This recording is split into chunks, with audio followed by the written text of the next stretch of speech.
Good day, everyone. Today I want to talk to you about purpose. We talk about living with purpose, working for a purpose, and of course, our clients have a specific purpose in mind when they hire us. But what about your equipment? I personally only buy equipment for a specific purpose. It has to be functional, has to do what I ask it to do every time, deliver for me every time, and that also means that I can't be afraid to put it at risk to do the job I'm asked to do. Why do I say this? Well, because too often I see someone running around with a gorgeous red camera that goes back into the case the moment it starts to sprinkle. Or someone dressed like an actor out of Cirque du Soleil who can't get close to the action because their loadout's too heavy. Recently, I was on location filming for a fisheries. Another agency had hired another company to film for them.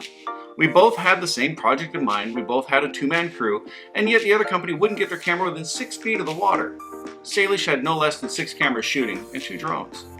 Needless to say, at the end of the day, I was immediately approached with my favorite line by an unprepared videographer. Hey, it's great working with you. Would you mind collaborating with me on this project? What does that even mean? What it means is, I really need your footage because I wasn't willing to take the risk with my camera to get the shot. no. With that being said, here are a few ways in which I've been willing to put cameras at risk to tell the story. Of course, the reason I put a camera at risk is so that I don't have to put a person at risk.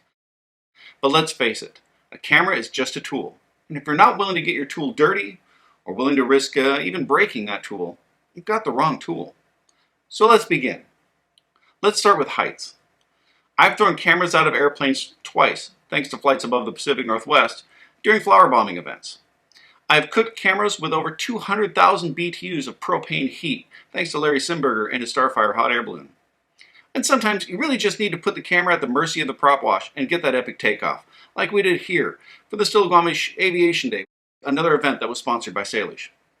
I've attached cameras to all kinds of parts of an airplane. Sometimes it's just to get a shot of that landing gear coming down, or a landing, or a takeoff, and of course, you risk your camera being ground to a fine powder in a tail strike, especially when reducing the clearance 6 to 12 inches with the addition of a camera gear.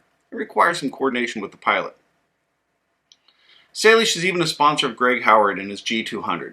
This thing has a roll rate of more than 400 degrees every second. Wingtip footage and cockpit footage all have risk involved, and we go to great lengths to ensure that life and property are protected. Being a licensed drone pilot means being paid to get shots that you can't get otherwise. But that has risk as well, like zipping across the top of the water to get that killer intro, or filming around heavy equipment. This operator changed directions and almost caught us off guard.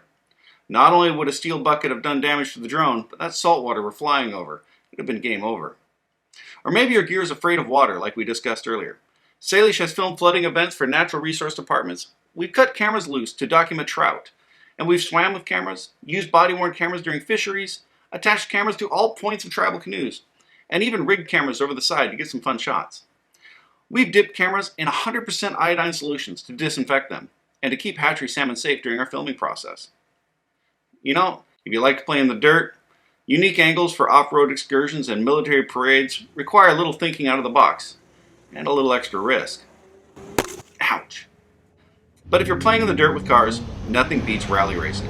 Salish is also a proud media sponsor for Jeff of GTS Rally, but racing isn't a clean sport. Rocks, mud, bumps are a thing. Let's just say any external cameras here would be toast. And with the permission of track officials, you can do something like this. But that's not all. Guns, fireworks, open flame, it's all there. And of course, our friends at Angel of the Winds and Strikers gave us the opportunity to do something a little different. Anyways, I hope you find this entertaining. And if you're a storyteller, how do you tell the story if you aren't willing to get dirty, get wet, and most importantly, get your tools close to the action? I mean, when the action is here, you don't want to be this guy. And if you're the one writing the check and paying for that shot, how do you tolerate a film crew that won't get near the action?